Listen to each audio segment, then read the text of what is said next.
सस जी घरवा में मानवा लगत नइखे, हमरा मन करे अंगना में शिव चर्चा करे के।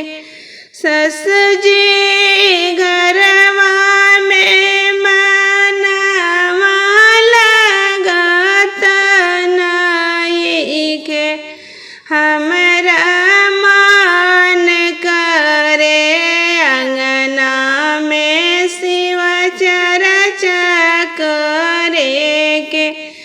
बहुआ धल ध्यान अपना मनवा में, बहुआ धल ध्यान अपना मनवा में, शिव गुरुआ अपने से आई है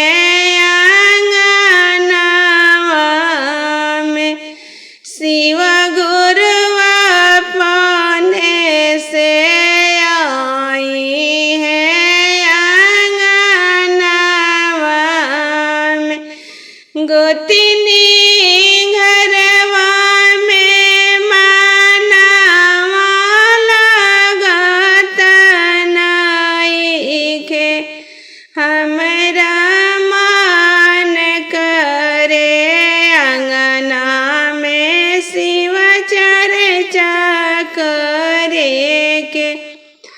बहुआ धल ध्यान अपना मनवा में, गुरुजी अपने से आ जाई है आंगनवा में, गुरुजी अपने से आ जाई है आंगनवा में। ननद जी घरवा में मानवा लगत नइखे, हमरा मन करे अंगना में शिव चर्चा करे के। भाभी धल ध्यान अपना मनवा में, गुरुजी अपने से आ जाई है आंगनवा में, गुरुजी अपने से आ जाई है